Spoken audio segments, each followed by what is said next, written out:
Welcome to the Read Your Keys podcast. I am your host, Joel Lopez. And as always, if you're enjoying the content, please go ahead and like, squish, smash, and pulverize those like and follow buttons. Today, my guest is a returning guest, my friend, Mr. Tyler Todt. You can find him on Twitter at Ty Romper. Same thing on Instagram and TikTok. You can also find his podcast on YouTube, Ty Romper's No Limits podcast. He is a husband, number one ranked dad, fitness health habits, winning one day at a time. Welcome back, brother. Man, I wish we were in person so I could give you a big giant hug, man. Big hug. I love you, bro. Thanks for having me on, man. It's always a pleasure chatting with you. I love you, dude. Hey, full frontal hug. No hand clasp and hug. No. Just bring it in. It's the bear hug. We're bear hugging. Bring it in, brother. Bring it in. Bring it in for the real thing. That's right, man. It's the only way we do.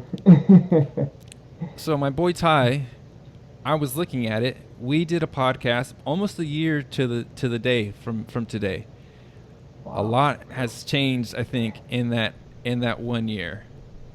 For you personally, and then for just for me and you, period. Like I didn't think that if you would have told me a year from when we did the podcast, you'd be like, hey, you know what? You're gonna meet up with Ty and a bunch of other dudes, like, and you're gonna have like one of the best times. Like I would have been like, nah, man, that's not me. I don't do that kind of stuff. Meeting people online in real life, like in a different city, like strangers. I'm like, my wife is like, where are you going? It's like, this is the dude that doesn't wear a shirt. You're gonna go meet with that guy? It's like, yeah, I'm gonna go meet with that guy. You know, like, so a lot has changed in a year, my friend. Man, those have been some of the best days of my life. When we met up in Arizona, that was so much fun, man. Getting that lift in and hanging with Joey and Kelly and McKinsey, that was like one of the greatest days, man. And then taking our bond and our friendship to a different level. I feel like where we got to spend 2.5, 3 days together with a group of great guys, man, doing some hard things and some fun things together. Eating Jared's meat, of course. Great meat. He was such a good cook, man. Yeah, it was pretty special time, and you're a man that I admire, man, and I learn from, and even since I've been back home since that, there's I can get into many things, but the one thing that has resonated so much with me is thinking about that image of God our Father that you spoke on, and how that's what I want for my kids. I just want them to be around me, and how our God and our Heavenly Father wants us to be around Him. And I've just had that image in my head so much, man. And so I thank you for that, brother, among many things that you've shared with me, and made me a whole lot better too, my man. I appreciate it. One of the takeaways, I was talking to our brother Kyle Chen. Shout out to Kyle. I love Kyle. Before we were talking, he was like, hey, what were some of the takeaways that you had? And it was like, oh, these are some of the things that it was just, you would have some things to say and other people would have things to say. And it was like, oh, like, this is really cool because it was all people who were, husbands, and they wanted to be good husbands, and fathers, and wanted to be good fathers. And we had people at various stations, people who had yet to be a father and wanted to be some, and some that had children that were grown, and then like us in between. Mm-hmm. And it was just like everybody had these different perspectives, and it was like, these are some of the things that I do, or these are some of the things that we kind of how we structure things or things. And it was just like, oh man, like I didn't think about that, blah blah blah blah. And so it was just like takeaway after takeaway. But I think the main thing was, I was telling Kyle, it was like, you had a bunch of dudes in Vegas, and it was like there was no debauchery. It was like, you would think, like, what's that movie? The movie where they go to Vegas, and they Bachelor with Party, Mike Tyson. Mike Tyson. Yeah. Oh man, I can't. The Hangover. The Hangover. The Hangover. Yeah. Yeah. It was like nothing like that. It's like, what'd you guys do? Oh, we worked out a bunch, and we talked, and like we talked about like things that we were feeling, and we talked about like, hey, what we thought, and we ball busted. Like that was a lot of fun. I love ball busting. And it was just like, yeah, like I was telling Kyle, it was like, yeah, like I'm not a party guy. It was just like, I was thinking like when we were on our hikes and stuff, like this is the stuff I like to do. Like I want to be outside with some friends, not all those distractions of like music and alcohol and stuff. I just want to be with my friends and just like talk or not, you know what I mean? And just kind of be around and do something. And then when I feel like talking, I'll talk. And like it was really easy, and it was just really nice because it wasn't like, hey man, let's go drink. It was like, I'll go because I like to like be social, or because it's like, oh well, that's where the ball busting's gonna happen or whatever. But it's like, hey, so you're talking over the music. It's like, hey man, do you like? It's like, dude, it's too loud. I can't hear you. This is a lot more work. But because like I haven't seen you in a while, then I'll do it. But it's not my preferred environment. Yes, same here, man. I think that's how like men. I think we crave that too, and in our society, that's not really something that I ever did up until a few years ago. All my relationships were just meeting guys at bars and my buddies. We were watching games and chatting about that, but we weren't really talking about how to get better as a husband, how to be a better dad, how to our finances, how to all these things that all of us want to get better at, our relationship with God, and how we see Mm-hmm. ourselves in that way. And man, when you get seven guys like together that you said they come from all walks of life that can impart wisdom and share their journey. And all of us have that mindset of we want to get better. Something really powerful just happens, And I mean, man, I've reviewed notes from that. I know all of us are still in group chats and we talk and we're, Mm-hmm. sharing some of the goals we set and things like that. But yeah, it's just been a really powerful thing, man, to get a group of guys like that together. I mean, it was funny when we were buying groceries that first day. The woman's like, "Oh, you guys are here for a retreat? Are you athletes? Are Uh-huh. why aren't you getting beer?" She couldn't figure out like what we're getting all this like healthier food and meat, steaks, and all this stuff. She's like, "Well, aren't you getting beer? Aren't you getting shots, liquor? Like it's not really that kind of trip. Yeah. We're not interested. I mean, and it wasn't like anybody was said, hey, we don't do this stuff. It was just nobody cared to do it. It Yeah, was like if somebody wanted to have a beer, or like go ahead, yeah, nobody's gonna have care, at right? it. But it was just like just not interested. So I mean, Yeah, I thought it like was telling that. I like what I like. Right, the last night it was like, dude, I gotta have my cookies. Like, let me get my Yep. cookies, man. That was hilarious, man. I thought that was telling though, after we'd worked out a couple times, done these hard things, kind of had a fun, more like a more fun, relaxing activity. We were gonna go like maybe throw axes or do something, and the whole group's like, nah, let's just go to the grocery store, get some big steaks, and hang out as a group again, Hmm. and just kind of chill, stick our feet in the pool, watch Tyler complain that the water's too cold, and But I thought that was kind of telling how the group of guys just wanted to keep bonding and keep sharing and keep growing closer, and saw a lot of value in that. I thought, which was pretty cool, man. So let me ask, like, what kind of prompted you to even want to do it? Like, Man, that's it's kind of it's a big thing, and it's one of the things I do admire about you is that you just put yourself out there, and so what was it that was like, hey, this is something that I'd like to do, you know, how did that yeah, come about? truthfully, man, I'd never thought about it. I'd watched like Zach Hommel lead a bunch of them, and Zach's been my coach for a long time and helped me grow through a lot of these things. And as kind of a side note, man, this is something I never would have done up until a few years ago. I was always afraid of, well, what if it sucks? What if it fails? What if nobody signs up? What if I put this out there and Mm-hmm. nobody's interested? Thinking what other people would think. I've really gotten over that in my life, and I'm just going to go for things. And even if they fail, I'm going to learn from them and keep going. That's kind of the attitude I take now. But it was our boy Ragneel, man, big ball Doc Mm. Ragneel, who he just sent me a text, man, and a DM one day and was like, "Hey, man, have you ever thought about hosting a retreat? This is something that I feel could be really powerful. I really resonate with your tweets, and I want to learn from you and a group of guys, and I don't really have this deep connection. All my friends are kind of more the games or work or nothing deeper that I can really get into people with. And so Mm-hmm.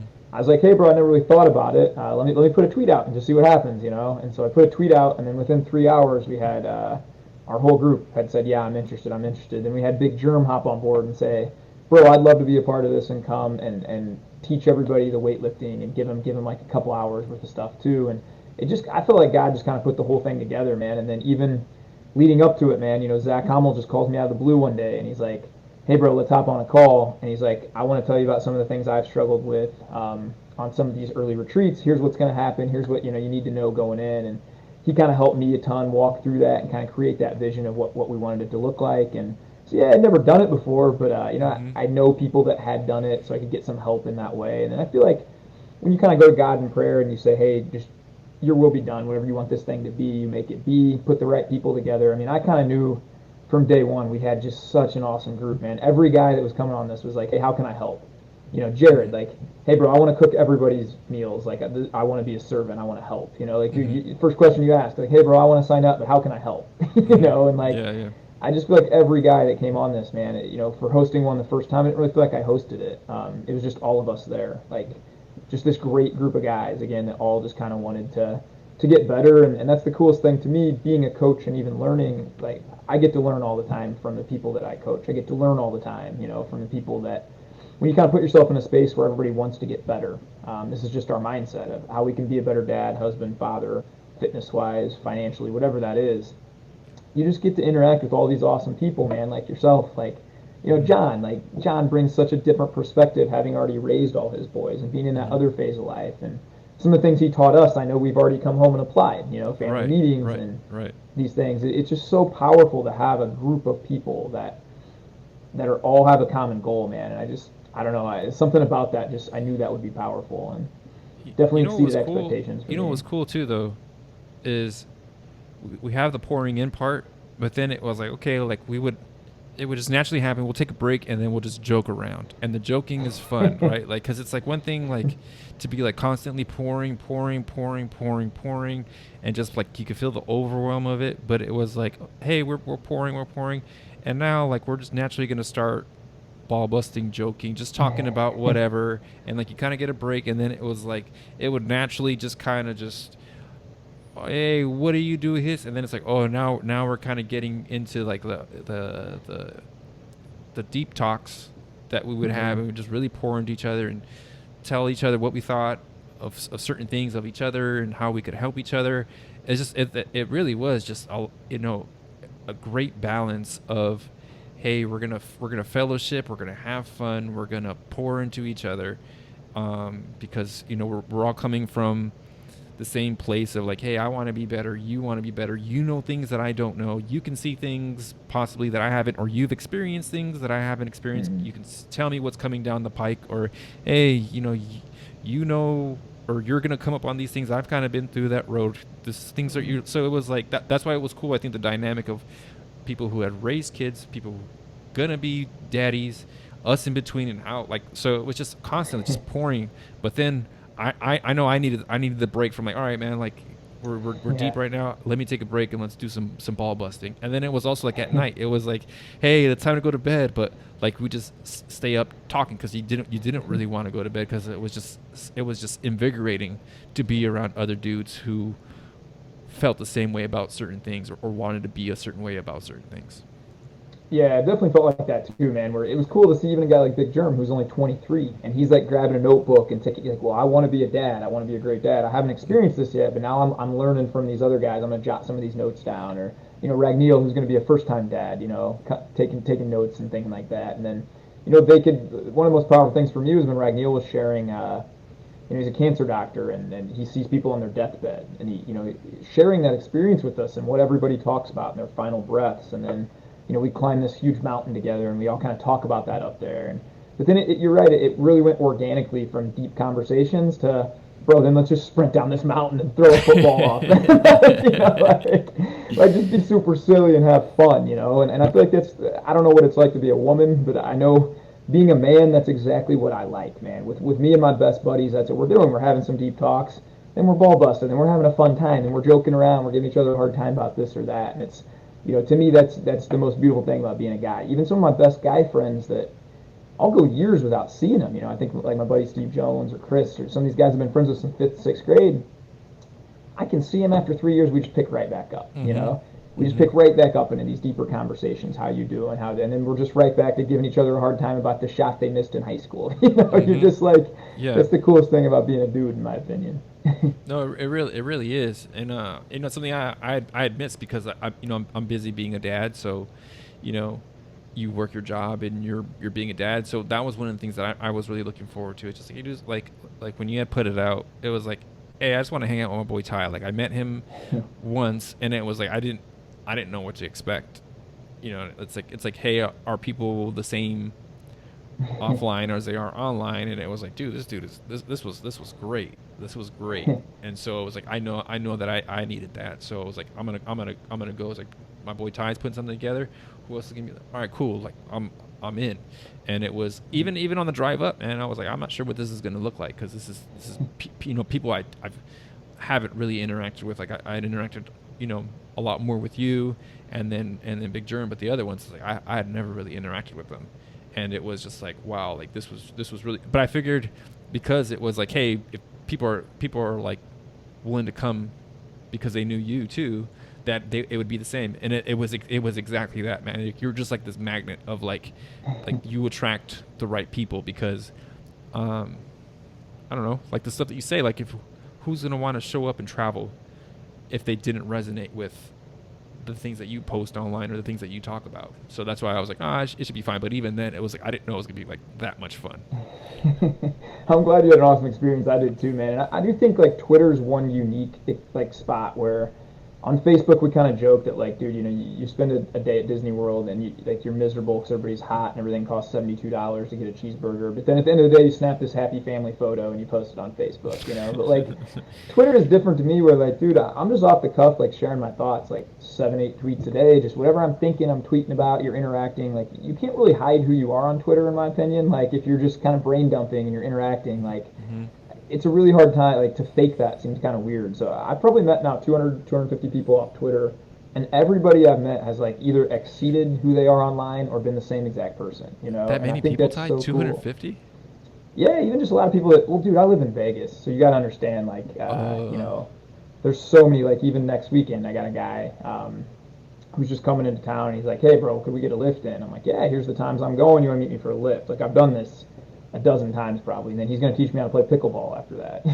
So like, there's a bunch of people that just they're in for town for a weekend or whatever. I'm like, hey man, I'm going to do this, or I'm going to be on the strip playing poker. If you want to swing by, I've played poker sessions with a couple people that I've met on Twitter and things like that. So yeah, it's I've met quite a few now, man, and they've all been awesome. And again, I think if you're pretending to be somebody you aren't on Twitter, you'll be exposed pretty quick. Mm-hmm. I feel like that's kind of the thing. Is like, if you're sharing who you really are day in and day out, we kind of joked that Twitter to me, man, it's just like I'm hanging out with my friends.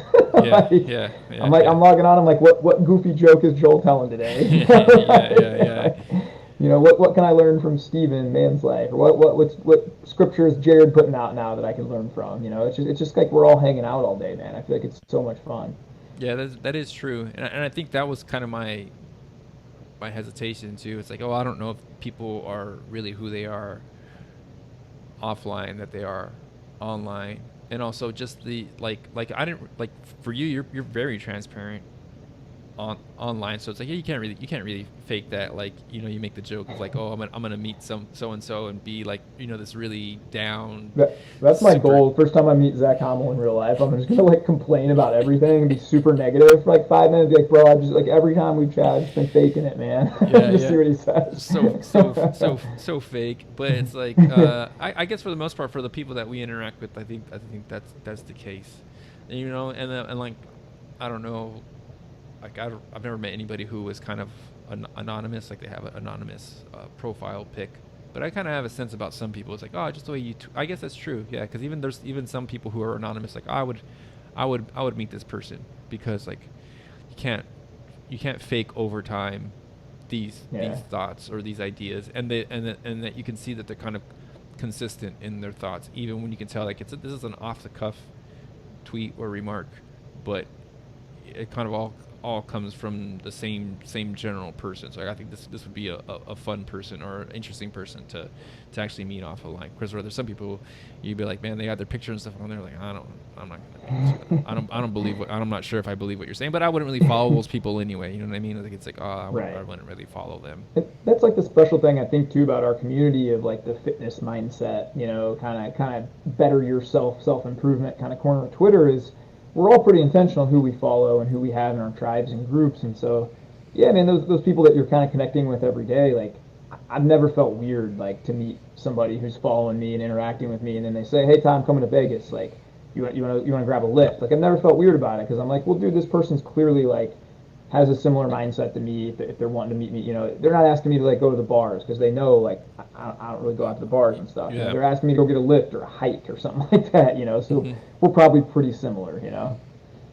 Something I did want to talk, like you just started your podcast also. It's been about 2 months that you've been doing it now. I think I just did the 8th episode with Cynthia Thurlow. Just put that out today. Yeah. How's that going for you, man? Like, what kind of prompted you to do the podcast in the first place?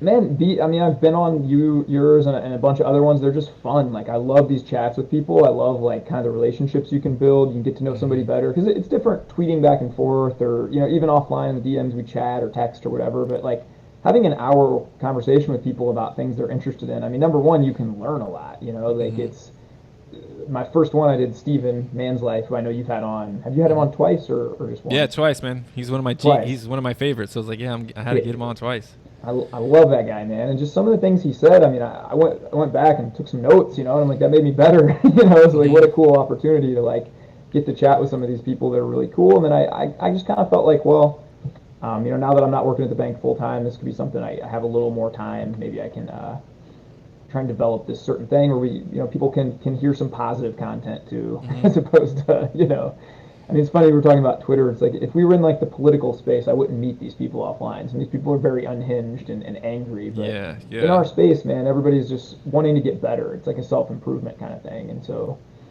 to get to chat with these people who are like minded, I can learn. Number one, that's probably why I started it.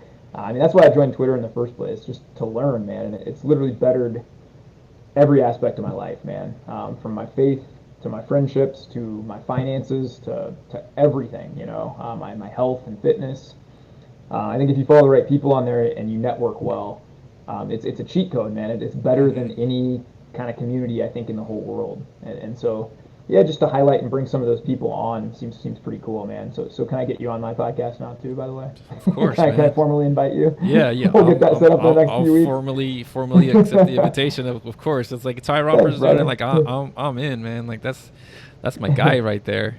I appreciate it, man. So you've had like going back to the year since we've spoken, quite some pretty big changes. So you had the podcast. Last time we spoke, you were still working a W-2 job, and now, Yeah. Now, yeah, officially quit the bank. Fired my company about 7 months ago, something like that, which is pretty neat. it's been that And long. It then feels like it hasn't been that long.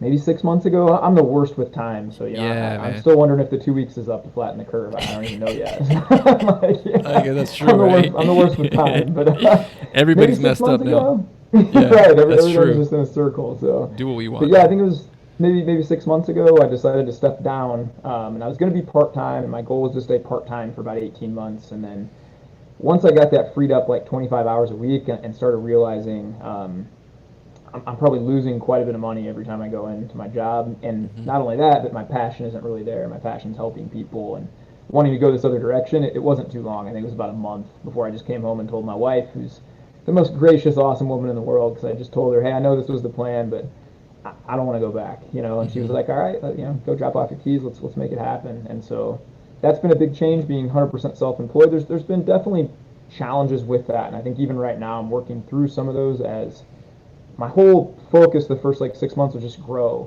like take in more clients, say yes to everything, Hmm. kind of you just want to get yourself out there and grow. And now I've hit this bottleneck point of I'm actually going to scale down now because I'm pretty intentional. Like, hey, my life's actually better if I'm making a little bit less money, but I have more time. Like Hmm. I don't want to take on so many clients and so many responsibilities where I feel like, man, my message is like be with your family and pour into them first. And Hmm. and honestly, the last I would say couple months, I've felt myself spread thin some of the days. And so as some of now my clients are expiring, I've actually sent a couple people to other coaches and things like that. And I'm going to give myself a month or two to be really intentional about exactly how many I want to take on and exactly what I want to do moving forward. Because to me, it's money's. If I just wanted to make the most money, I'd go play poker all day. Yeah. That's where I can make the most money. But for me, it's like the impact and being here with my kids. And another big change, man, is we were fostering. I think last time we talked, Right. and we fostered five and sent five kids home, and we just adopted our second, man. So now we have Hmm. a family of five, which is There pretty you go. exciting, and that obviously adds a lot more responsibility. We have two kids that are 1 year old and a Hmm. 6 year old, and so that's a lot more of my energy and time, which I love to do. There's literally nothing better than that. But Yeah. definitely takes up a lot of time. As you know, we were coordinating this podcast, and you're like, hey, I need 10 minutes. I got all the kids. And then I'm like, hey, Yeah. I'm Yeah. changing two poops. Let me get done with the poops, and then I'll come. And, Yeah. so like just coordinating all that stuff is obviously it's challenging, but a lot of fun.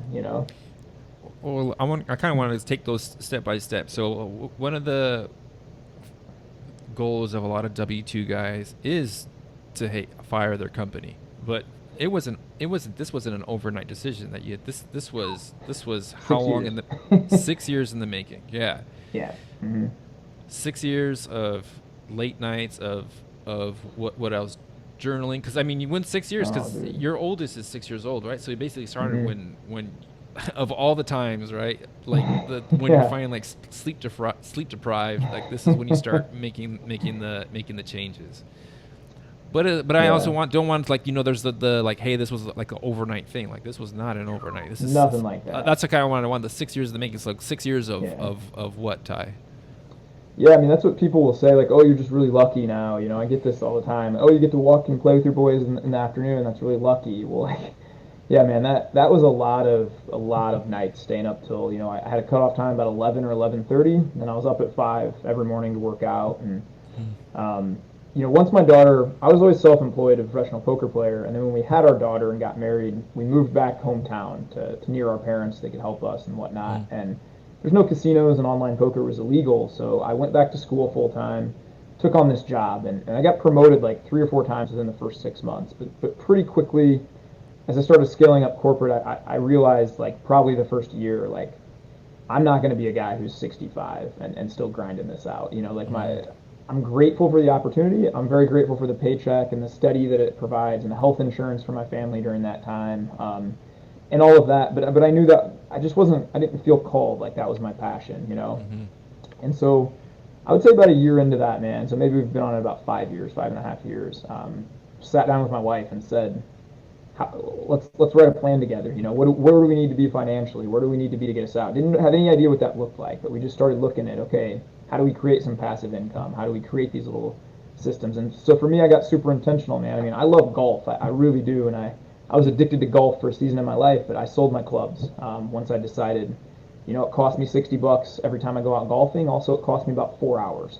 Yeah. And so, I'm just going to give that up during this season of my life. Probably during a different season, I'll pick up golf again. But for right Mm-hmm. now, that's just not going to happen. I'm going to give up a lot of these going out to bars and spending a lot of money with nights out and things like that. And we got super intentional just creating these little brick by brick, man, these little revenue streams. It was really funny. Like, even every Saturday, my wife would and our daughter, we'd hit up 4 Goodwills in town, and we'd buy up like $60 worth of these Goodwill toys, and then we'd all clean them up, and then we'd sell them on Facebook Marketplace, and usually make 200-300 bucks, and we would Oh, just wow. set aside money, invest, and sort of get us to a spot where, hey, even if I try this thing and I make no money and I can't get any clients and I can't win at poker anymore and I can't do any of these things to create revenue, our family's still going to be okay. We're not going to starve, right? And Mm-hmm. so, as a man, I feel like you got to get yourself to that point. But yeah, creating all that, I mean, there were definitely times where I wanted to quit, if I'm honest, and I just like getting back up for work and putting one foot in front of the other was hard, man. When you're grinding until 11 o'clock, 11:30 at night, and then the alarm goes off at 5. The last thing you want to do is like start that all over, and Yeah. you want to take it easy every now and then. But I always had this vision in my mind, and I remember telling my wife and my mom, God's laid something different on my heart. Like, being a bank manager is awesome. It's a very noble job. You can make an impact in that, and that's great. But it's just not for me. I Mm-hmm. know God laid something else on my heart, and so to get to do the things that I feel like God created me to do now is pretty special, man. Yeah. To get to pour into guys and have clients that we get to work through marriages, we get to work through their health, we get to and just to see all these guys like losing 40 pounds, and just changing their whole life, and being a more intentional dad and all these things that I feel like I was really created for. It's been super fulfilling, but it's definitely something that it's not going to be an overnight process. And I think, it's pretty irresponsible as a guy with kids to just say, I'm going to chase my dream. I'm going to quit my job. I'm going to chase my dream, right? Yeah. Like, you Yeah. need to have some systems in place before you do that. How many systems would you say you had in place before you made the leap? So I had, at the time, 4 full-time clients and poker, which is pretty consistent for me. I know that sounds weird, but at this point, I've Yeah. played about 18 years, so it's a Yeah. pretty steady income. We own farmland and have that pretty close to paid off, so it's a revenue stream. Mm-hmm. We had enough put in savings where if everything fell apart, we could go a couple years without, if Mm-hmm. worst case scenario, a couple years without me needing to get any income. We paid off absolutely everything, so no debt by any means, outside of a little bit on our farmland, but again, it's cash flow positive. Um, and just that was pretty much it, getting ourselves to that spot, where if stuff hit the fan, my family was still going to be okay. Yeah. And when I Yeah. made that leap, I was still, if I'm honest, man, the first week was like ecstatic, like it was great, and like I signed a couple new clients right away, and like Mm-hmm. everything was fantastic, and then like that second or third week, the enemy really started tugging at me and like, what did you do? It's Mm-hmm. Friday and now you're not getting a paycheck. Yeah. Yeah. Like, Yeah.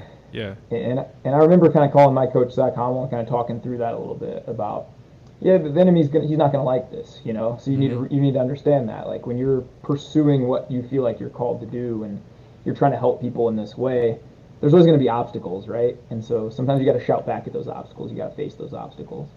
One of my favorite preachers, he's passed on now, is Miles Monroe, and he said you weren't made to be employed, you were made to be deployed.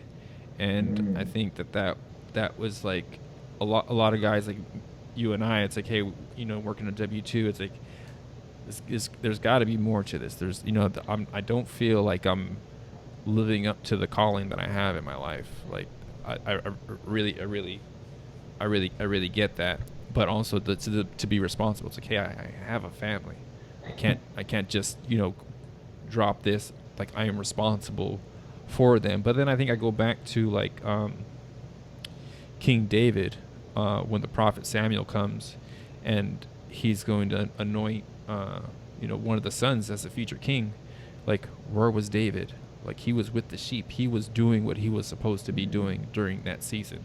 And then he gets called over. But until that time, he was doing what he was supposed to be doing. And also, like, he goes through a long season of doing things that he didn't like doing until he is the king. So, like, Eh. there is like that side of like, I need to understand that wherever I'm at right now, to shepherd or do what I'm supposed to be doing while I'm here, and have a good attitude about it until the time comes that I can be ready for whatever opportunity comes my way.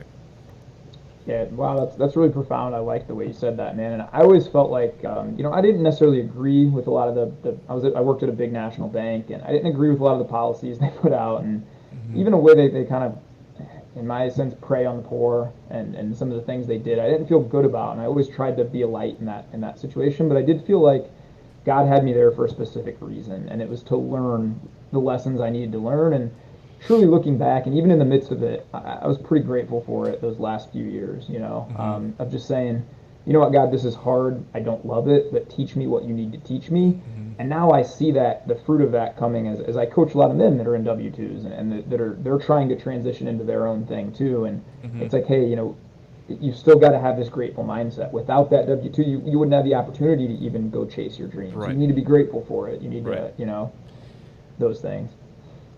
And the other thing the last time we spoke, we had talked about the fostering and the challenge of hey, the kids Mm-hmm. need to go back, and the attachment that you have with them. And now, having adopted those beautiful boys, like, how has that been? How has that changed the dynamic of like the house? It's like, they are not going anywhere. These are my boys. They have my name. These are my, like, how has that been? I was like super pumped because I think we had just found out right before we had met on the retreat that your first child, you were gonna get to keep them. So how has that been for you, the Totes, and if you don't mind, your daughter? Yeah, for sure, man. I mean, number one, I would say it's just such a blessing, and it is like there's always a chance. You know what I mean? We know the foster community pretty well now. My wife does a great job at networking, and she's known people that have had children for 3.5 years. They're all set to adopt, and then all of a sudden somebody comes out of the woodwork or something happens, and they're gone. And so there's always that little chance. So you try not to let your mind go there until it goes there. You kind of have the mindset of, we're just trying to help and provide a safe, loving, great home for this child. And then if we send them back, we send them back. Now that's hard, and I've cried. You cancel me, alpha males, but yeah, I've definitely cried several times when we've sent kids home and things like that. But now to have that where they're my kids, they're our kids, and Mm-hmm. it's changed the dynamic of the home for my wife especially. Just seen a huge sigh of relief from her because let's be honest, we both know, Joel, like our wives are the ones that are running the day to day stuff, and Mm-hmm. we didn't have say on their medical procedures. You know, we had to Oh, yeah, you know, yeah. things like that that you don't think about. Well, Mhm. if your boys are going to get circumcised or not, you don't have a say on that. You know, Mhm. you don't have a say. Like King struggled with sleep and had sleep apnea, and they wanted to do all these studies on him, and that was when we first got him, and we kind of knew like let's put him in a loving home and see how he does. I don't think he needs it. Let's give him a little time. But we had no say on that. They were just going to Yeah. do all the studies. You know, Yeah. there's caseworkers that just swing in your house randomly, at least once a month per kid. So 2 times a month, our family could be doing stuff, and there's a knock at the door. They're going to come in. They're going to walk through your house. They're going to check all Mhm. your kids. They're going to Mhm. interview your daughter and ask her, where do the boys sleep? Where do they, you know, is everything safe? Like all, you know, all this stuff. So Mhm. to have none of that now is such a blessing. Just to have our family of five, it's incredible, man. Now we're glutton for punishment because we did open another bed Mhm. Yeah. here right after, and so we're gonna look to do one more. At least we kind of feel like God's not done with us yet in that, and that goes a testament to my wife too, because I'm like, look, I prayed for one son, I got two. God's good. Let's just Yeah. live our Yeah. awesome life. Yeah. But my wife just feels like, you know, and she talked to me and said, I don't think he's done with us yet in this regard, you Mhm. know.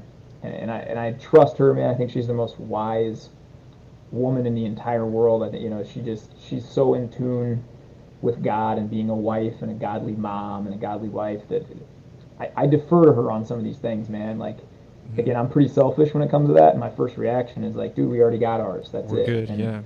yeah, and then she kind of reminds me, you know what? There's still 3,000 children out there in Vegas alone that aren't safe, you know, that don't have a home. And so, you know, if we can step up and provide that for another one, we should, you know.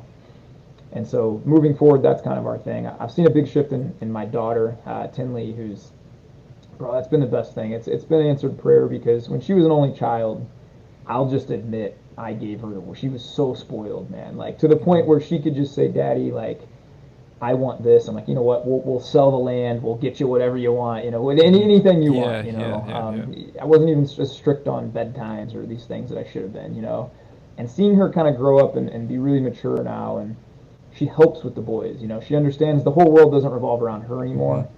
Yeah. And that's been a real blessing because she's still like my little princess. You know how it is. Yeah. Daddies and daughters have a really Yeah. special bond. But now she just knows that hey, like there are times where like daddy has to, you know, go change poop diapers, and I can't be at your beckoning call, and you need to Right. grow up and do some of these other things. And Right. so to see her kind of help the family a lot has been awesome, man. Yeah. That is like one of the kind of like unspoken benefits of kids having siblings. It's that you you learn really quick that it's okay. It's not all about you. There's other people in the house, and Yep. yes, you are loved, but you are not going to get special treatment, or like you need to wait your turn because somebody else needs something, and you also need to contribute because there's you're a part of this family. So all the things that kind of go along with it. But I also just think it's fantastic though, just because I didn't you don't realize, because I've never fostered, but to know that at any point in time this person that you're caring for, pouring into, can be taken, but also just the lack of control. Like, because I very much understand that, like, hey, like medical decisions, like you are not going to make any medical decisions for my children. Like, you are not. Yeah. And then when you care for somebody and like to have no say, that is that is a crazy challenge. And then also the fact that somebody can be knocking at your door and you have to open up your whole house to be inspected. Like, that is Mm. like, as just maybe as a man, as an American, it's just like, man, like that is super like I can Yeah. understand that. And then you guys have been doing this for 3-4 years, something like that. Yeah. Yeah. It's several years now. Mm. Yeah, and I mean, I can understand like the kind of like maybe anxiety that would come from even from myself, of like, hey, like what is going to happen today. I have these things scheduled or planned or whatever, and there could be a knock at the Yep. door. In the back of my head, I might be planning for that knock at the door that possibly could happen. That anxiousness that comes with that.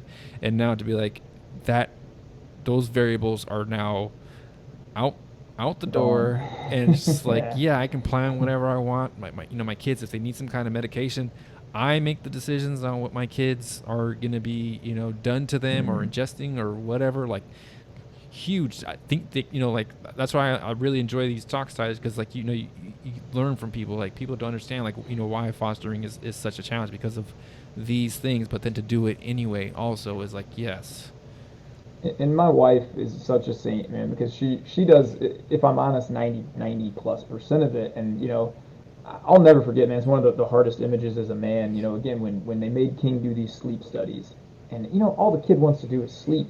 He's a baby. He's 4 or 5 months old, and we've loved on him for a couple months. And then he goes in and she sends me the picture, and he's screaming, and he's got all these things plugged in, and Yeah. my wife's there. She's crying. She's trying to comfort him, and she knows, as a mom, as that motherly instinct, he doesn't need this. And lo and behold, we only did one, and then we just started making excuses.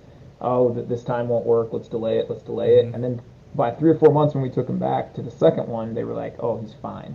Yeah. And I think she knew that as a mom all along. Those moms Right. have that instinct. Hey, They once do. we get him in here, and we love on him, and we start getting him outside for fresh air every day, and we start playing with them, and really getting them into a safe environment, this kid's gonna thrive.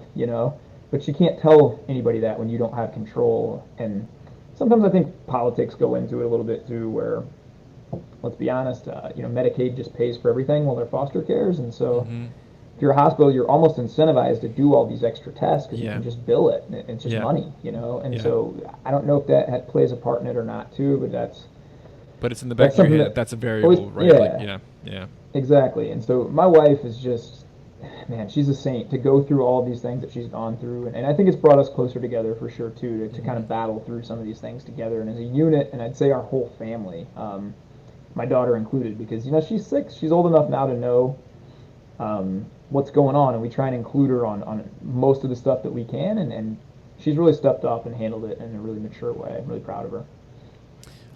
One of the cool things that you had kind of like talked to us about is like the hierarchy of like decision making, because I think you go what do you go like Yeah. faith, family, Yep.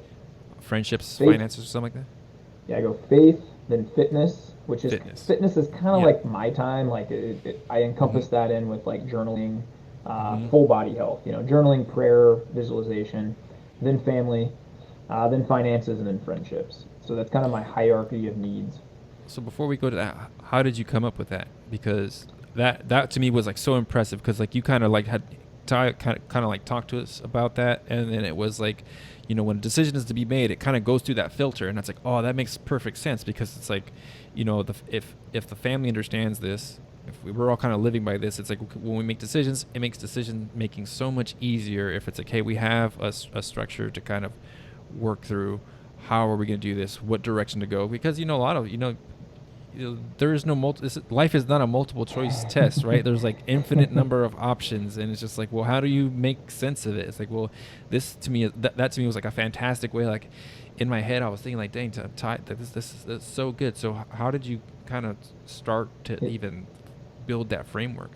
I mean, bro, this is embarrassing to admit, but it just came out of necessity, partly because I had no boundaries at a certain point in my life. Like, I said yes to everybody and everything. I wanted to be friends with everybody. I'm very extroverted, as you know, and like, it just, early in our marriage, man, the first year or two, we live close to family, and so our family's always wanting to stop by, and it's out of love, right? And always Right. wanting to do these things, and then I went to high school where we ended up living, so I got 100 friends in town, and people are always wanting to stop by or go watch a game or go do these things, and I just always said yes, like pretty much every time. Like, oh yeah, you want to watch a game on a Thursday? Well, I didn't even bother. What's that going to do to negatively impact my wife? What's that going to do to impact my family? Well, what's that going to do to my health? What's it? Sunday, let's go do this fun thing. Okay, well, I guess we're not going to church then. Okay, like Yeah, I just yeah. never said no. And then my wife and I got really intentional around it a few years ago, where we just had this saying in our family: is the juice worth the squeeze? And we need to be really intentional. Everywhere we say yes to, we're saying no to something else. And so we kind of came up with this. What's the most important thing to us? Well, faith, number one. And this will resonate, man. And I'll just say this now: if my kids are star athletes someday, but they have football games on a Sunday, like we're going to church first. Like faith is going to be that top priority. And then fitness will come second. And people give me rag on me. Well, why does fitness come before family? Well, if I don't fill myself up and my wife doesn't fill herself up, we're no good. Our family doesn't work. So we got to prioritize me getting to the gym, her getting to the gym, us doing devotions separately and together, doing these men's groups and things like this. That if we're not filled up, our family doesn't work. We realized that after the first couple of years of not filling ourselves up and just trying to be everything for everybody. Mm-hmm. And so yeah, when we kind of came up with that, and then we set finances ahead of friendships, and that was one for me that was really big because, bro, I would go out to bars and just get. I mean, I have a few drinks, and I'm the most generous guy you'll ever meet. I just buy Yeah. rounds for strangers Yeah. I don't even know. And then I'm looking at it like my goal is to get home and be with my family more, but every time I go out, I'm digging myself deeper into this. Mm-hmm. And so I had to get really intentional about that too. And so I, that was I, kind of where we came up with it. oh, I thought the fitness thing was like another thing that kind of blew me away because it makes perfect sense, right? Like the thing that will happen for a man is that or even a mom, probably even more so, is that Yeah, more. you turn yourself into a martyr for your family because it's like family first, family first, family first, and then you give and you give and you give, and there's nothing left to give. And now there's breakdown in the family, right? Like there's a breakdown because mom has run herself Yep. for too long on red, or dad is running himself too long on red, and now the family is in danger because you didn't do those things. So it's not it's counterintuitive. It is not selfish. It's actually very selfless to be like, I'm going to take this hour to go to the gym. I'm going to take my half hour in my secret room to have my prayer time and do those things because I come out better for it. Because my wife and I will have this thing. It's like if we're not good, then the kids aren't good. And if you've been married for any amount of time with children, you know that when you're not good with your wife, you're not parenting very well. Like it just naturally, it's just a natural. I don't know what it is. It just, and then when things are great, like it's like, dude, I'm the best dad. When it's like, oh, like we're on cloud nine, so I'm a good daddy. But it's like, it whatever inverse there is a correlation between the relationship that you have with your spouse and then the kids. So if you're taking care of yourself, like your fitness, but I like that you say like the whole thing. It's not just like, hey, I got my workout in. It's like, no, I have my prayer time, my reading time, my journal time. It's all encompassing. Yeah, there's certain days, man, where my workout is literally just a 3 or 4 mile walk by myself, and listening to another sermon and taking some notes on that. Spend a couple minutes praying. Like I'm not trying to be Thor, right? Like I think it's important for guys to stay healthy, be active. Why do I really want to do that? It's so I can be a high energy dad, so I can throw my grandkids around someday. Like I don't care if I can bench 600 pounds. That's never going to be a goal of mine, But I do think it's like a mind body. It's all connected, right? And so I think about that even with the foods I'm choosing to put into my body. Everything goes into that, and then I kind of like what you said too about you have to prioritize the relationship, man, because I don't care how good a dad you think you are. Your kids are watching how you treat your wife all the time, and they're seeing that, and they're going to model those same behaviors. And so something me and my wife have been really intentional about too. And I mean, it was a hard sacrifice to make, but we hire sitters at least once a week, usually 2 times a week, sometimes 3 times a week now. And sometimes they just come for 3 hours, and all my wife and I do is take a really long walk and take a blanket and lay out in the park for an hour and just chat. That's it. So we pay $35 to just do that, and people are like, well, that's crazy. But to me, it's the best $150 we spend every week because life gets busy, man. When you got a bunch of kids running around, you got a bunch of responsibilities, and if you don't carve out that time to connect, I feel like the whole family does suffer. Yeah. That really is, but too, because you have 2 little ones, like that there is no like your wife or you are always on alert, like, hey, are they getting into something? Do they if they need something, they're gonna let you know, but then they're fussing because they don't even know what they need, and if you're already tired, and so you're gonna get frustrated because it's like, kid, tell me what you want. And even up to the 6-year-old, like they don't always know. Like the expectation changes because like, well, I have these little kids in here and you're 6 years old, like you should know what you need, but you forget. It's like, well, you're 6 years old. It's just that like I'm dealing with 2 1-year-olds now, that like now all of a sudden now your expectation level goes up for your 6-year-old, what it's like, dude, it's like she's 6, but because because they have good words, right? It's like they can actually say what they want. Like we expect them to be like, oh, like you should tell me that you had a bad day and that blah blah blah, like to process like an adult. It's like, no, it's still 6 years old, still likes to dress up like Frozen and wants to just dance, and, doesn't know, that's all they are.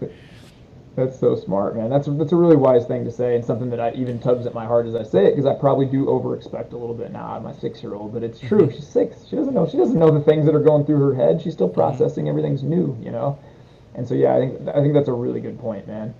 Me and my wife have this thing too where we try to defeat these kind of future problems because you do have kids yelling in the background. I mean, dude, we've had 2 babies in our house now for 18 months straight, like at all times. So there's a Mm-hmm. lot of crying, there's a lot of poop, there's a lot of sleepless nights and things like Mm-hmm. that. And so we've gotten pretty good at like if I don't get a good night's sleep and I can just tell it's going to be one of those days where I'm gonna have to really fight, you know.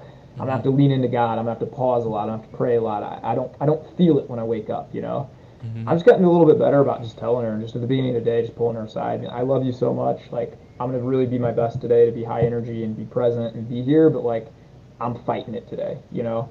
And I might need a little grace. Mm-hmm. And then my wife's gotten so good about just telling me too, hey, I got no sleep last night and I'll try and take some things off her plate. And, I feel like that's a big problem in relationships where, especially a lot of guys I talk to, there's no upstream thinking. It's just, oh, we had this big knockdown fight. Well, why'd you have the fight? Because you're not communicating beforehand that you're Yep. feeling a certain way, she's feeling a certain way. And so that's been helpful. And we give our daughter permission to do that too. Hey, if this thing's bothering you, let's talk about it. Well, the thing too with the communication, if you think about it, like, there's always something to do, right? There, like, hey, we can communicate, but like, hey, I'm running on red or she's running on red, but there's always something to do. Like, my kids have their activities, their sports ball stuff now, so it's like, okay, well, I'm gonna go take so and so over Always here. on the go, You're gonna go over yeah. here, and then, when you have multiple kids, somebody's sick, and then when they're young, it's like somebody's not sleeping and they're awake. So there's always something. So you can keep on Always. you can always keep on going. But I love that you and your wife always have that time to connect, because not to say that doesn't, it prevents a lot of arguments, because like, okay, we have this time to connect where we can kind of just be husband and wife and be sweet to each other, and but also talk through like, hey, what do you kid X is dealing with this, what can we do? Kid Y is Yeah. dealing with this, what can we do? Or kid Z is doing really well at this, is that so great? Like, you get to kind of like talk through those things where, like in my house, like sometimes it's like we can just keep on going and going and going, because there's always something to go and go and go about. But to take that time to pause and to do that for each other, with each other, I think it's huge. Yeah, we kind of set that as a commitment that every week we'll do that, and then once a quarter we do like an overnight date. And sometimes this costs a lot of money. We're like, especially when we had the boys, we had to hire sitters for overnight, and you got to trust Mm-hmm. those people a lot. I mean, through the church, Right, you got to pay them a lot. And then on top of that, you got to pay for the date. right, So right. it's a pretty big financial commitment, but to us, it's just so important to have, hey, at least one time a quarter, man. Nobody's gonna need Hey, my wife to do anything. hey, cheaper than divorce, right? Yes, dude. Yes, 100%, man. That's a very valid point, man. Like, and then at least once a year we're gonna like dump the kids at grandma's and we're gonna go on a vacation for 5 years, or we may even have a staycation, whatever that is. But we're gonna have 4 or 5 days stretch where nobody, it's just us. We're husband and wife. Yeah. And even when you're going through some of those harder times, because it's inevitable, man. Like, look, I love my life more than anything, but I'm a dummy sometimes. I say things that I shouldn't, or we miscommunicate here or there, and like I kind of call it, you have some margin built up then, well, hey, we've had a Mm-hmm. lot of these good times. We know we have some of these other times coming up. And like, you know what? You don't get as mad about the day-to-day stuff. You Yeah. kind of give each other a little more grace as you have that margin built up. Yeah. I That see no, that's a that's problem with a lot of couples that they have no margin. They just keep going and going and going. And then all of a sudden one day, this is what happened to me and my wife before we did this. Like, I would load the dishwasher, and she'd be like, "You shouldn't put that there." And then all of a sudden I'm freaking out. That was the straw that broke the camel. You never tell yeah. me I do anything right. Well, Yeah, we haven't yeah. taken any time to connect in a year. And now it's Yeah. just all coming to a It, head. it all the straw that breaks the camel's back is something very trivial, but Yes. it's just like, hey, I've let stuff slide for X amount of time now, and now I'm fed up, Yep. which is understandable, right? Because it goes back to like, there's always something to do, and you're kind of going and going and going, and now I'm frustrated because my needs aren't being met, your needs aren't being met, and then we have the constant need that comes with having kids. They need you. That's what Mm. it is. That's why I think the fitness part is, going back to that, is so crucial. Like the faith and the fitness is so crucial, because again, I think you've probably seen, right, that hierarchy, right? It's like God, family, Yeah. and then the kids, and it's like the umbrella, and it's like, oh yeah, that makes, Hmm. or country, and then kind of goes that way. But I never seen it put the way you put it. It's like, yeah, that makes perfect sense to me, because I think it kind of goes back to that same financial principle, right, of paying yourself first. Like you pay yourself Yeah, it's first, and true. that makes you stronger. Yeah. So the hierarchy that you came up with, was that just from the communication that you had with your wife, or was it reading and like talking to other men also? Yeah, it was one of my good buddies, Phil. He was one of my first guys in my men's group too. Who, and up until 3 or 4 years ago, I only had friends that were great friends, but we just, we golfed or we shot hoops and watched games, drank beer, stuff like that. And I got invited to a men's group by my buddy Jim Alberts, who I absolutely love, man. And Phil and Rob and Kent and some of these guys were there. And the first time I walked in, I just remembered like, holy cow, I didn't know guys.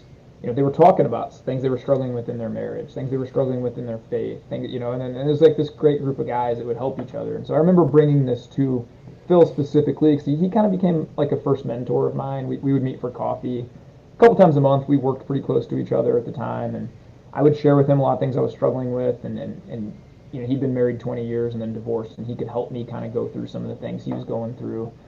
Um, he ran a huge company at the time, so he could help me professionally with some of the struggles I was having. And yeah, I remember kind of not, picking his brain on this one specific thing, kind of going through that with him a little bit, and kind of ironing out what that looked like, because it just helps to have a sounding board. That's why I think like Mm-hmm. coaching helps so much when you can have somebody to talk these things through. Somebody can give you feedback on them. It's pretty powerful. And so I remember him saying, it's intuitive to just put family, like God then family. Right. And I kind of remember having that talk of like, you know what, Ty, like if you just wake up and instantly do family, then your bucket's getting depleted because they do need things. Your kids need things. Your wife needs things. Mm-hmm. The household needs things. Mm-hmm. But if you get up and you fill that bucket first with fitness and with God and with all these other things, then you have the energy to pour back into them. And that was the first kind of light bulb moment for me where I needed to kind of change my hierarchy around because Yeah. I was like a martyr the first 18 months of my daughter's life. Yeah. I was, man. I didn't ever work out, and I didn't, and I just told myself, well, I'm a great dad. I'm doing everything for the kids. I'm doing everything Mm-hmm. for the family. And I just Mm-hmm. was this constant martyr, and I never did anything for Mm-hmm. myself. And somewhere in there, I resented them for that almost. And I don't like to admit that, but it's the truth. Where I would blame them for some of my short. Well, if it wasn't for them, I could be doing these things. And then I just had to realize it's the choices I'm making, man. Like I'm watching freaking Game of Thrones 2 times through. I'm watching 20 hours a week of NBA and NFL. I'm like, I can always find times to meet my friends out at the bars, but I can't find time to work out and journal and pray and read the Bible and do all these things. So it's a priority problem. And so once I kind of got that hierarchy of faith, fitness, family, finances, friendships, and then anytime something comes into this time to make a decision, we just kind of filter through that. It all makes sense then. Like I kind of always have that vision of where I want to go in all those categories, and I even do a thing now where it's pretty powerful for me. I probably have the journal right back here. Once a month, I'll sit down and I'll audit each one of those categories, and I'll write down a couple notes on how my faith is going, where I'm at. This last month I think I added that instead of doing some YouTube, and I talked to you guys about this a little bit before bed, I'll get on these kicks where I get really into like aliens or weird things, and I'll like start researching them. I'm just going to cut all that out, and like it's only going to be reading the Bible before bed or watching extra sermons or things like that, and then I'll kind of go down and audit my fitness. Okay, where am I at with that? Are there any goals I want to attain, or how am I doing? I'll write a little bit about it.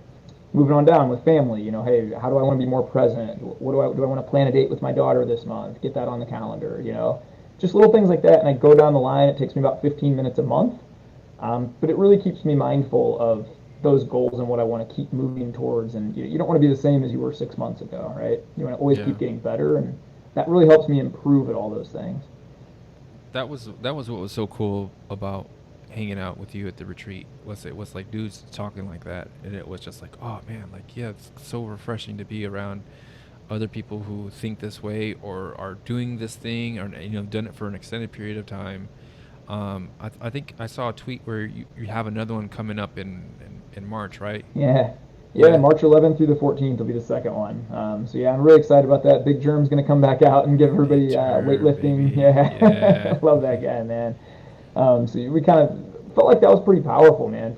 I don't know how you felt about it, but just being able to program guys and help and answer all their questions and getting Big Germ in his element was pretty cool to see. So I kind of wanted to make that a part of every retreat It from here really on was. out. I was talking to our boy Kyle Chen, and I was telling him, I was like, oh, like, I used to lift weights, but like the stuff that I got instructed was like, it's an old football coach, and he's like, oh, this is how you squat, right? And so it's like I'm a taller guy, but it's like shoulders, feet shoulder width apart, toes pointed forward, and it's like I never put up big squat numbers, but I also never felt good squatting because it's just because I don't know the way my body is or what. But then like German, like, a few minutes, it's like, hey, this is where your feet should be, and this is how wide they should be, and this is how they should be, and this feels better. Like I've been doing it, I don't know if wrong or just incorrectly for all these years. And he, we kind of went through and did all that stuff, and I was like, man, like all the stuff that we got from just being around each other, and then that on top of it was just like, dude, that was like so much, like we're like dudes maxing out, and like I don't ever max out anyway because it's like I'm always working out by myself anyway, so it's like, oh, I'm not gonna try that. But it was like the encouraging and all that stuff, like that was fantastic, man. That was like, there was a lot of highlights, but that was up there, which is working out with Big Jim, because the dude is as strong as an ox, man. It's just like, dude. Yeah, and that's just what he loves to do. Like that's his craft, and it's pretty cool and helpful. I mean, I learned a ton there, and I'm pretty obsessed with fitness and health and things like that. But dude, to have an expert that's literally just kind of dedicated his life to strength in the gym, and I know he learned under Zach Hommel for a long time too, and it's just pretty cool to get to spend 3 hours uninterrupted with a guy like that who can tweak your form in just a tiny little way, man. Where I did squats this morning, and I was thinking about him and like that lesson of where to put my feet and what to think and how to position my body and where like what taking breaths and things like that. It's just it helps, man. That's applicable stuff. Again, you can take back home and get better. Yeah, that was a fun day. It's just so weird. It's just like, what did you guys do? It's like we worked out twice a day, we worked out twice a day, and then like we hung out, we busted balls, we talked, and then we had great meals. Our boy Jared, man, with the greatest meat. Man, that guy. I tell you what, man. His wife is lucky. I texted his wife that last night, and I said, "You are the luckiest wife in the world, man. Like this is incredible, man. This food is just something else. I've never tasted food like this." But man, it's been great catching up with you, brother. So you can find Ty on Twitter, is where he's most active. Catch him while you can at Ty Romper. Also on Instagram, and he's TikTok. Are you doing dancing videos on TikTok? Is that what you're doing, Ty? Well, I see my wife. I'm so proud of my wife. I'm mostly doing it to support her. She just hit 20,000 teammates on TikTok today. She makes goofy videos with our kids. Like she's been doing this for about a year now, where they just do these goofy, like, you'll really like the last one she did was as this little Biden gaff or something. It was quite funny, man. But she does these they're all goofy. None of them are serious. But she's been telling me, you need to get on TikTok and you do TikTok. So I've just made a couple of them recent where it's basically just like, get fired up, have a great day. Kind of like these little 10-second clips. Yeah, these little get fired up ones, man. I'm going to start doing a few more of those. Just throw them on there for fun. But it's mostly support her. Yeah, and then if you like this podcast, you have to check out my boys Ty Romper's No Limits podcast. He had a few episodes on there already. I got Save Your Sons was on there for sure. My boy Steph, Stephen Marshall, The Man's Life.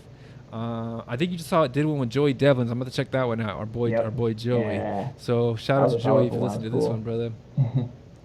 But yeah, he's the husband, number one ranked dad, fitness, health, habits, winning one day at a time. Always great to catch up with you, brother. Man, I love you, dude. I really do. We're planning an Arizona trip once a year now, and so that's going to be a staple where I get to hang with you at least once a year, man. And anytime you want to bring your family to Vegas, man, is an open invite. For sure, brother. Come anytime, bro. It'd be fun to get all the whole families together and go to parks. There'll be a lot of kids. There'll be a ton of kids, man. But you know what? Just take them to parks, man. They'll play with each other, Thanks so much I love you, bro. Thanks for having me on, I love you too, brother. Thanks so much for tuning in, everybody. Have a good one.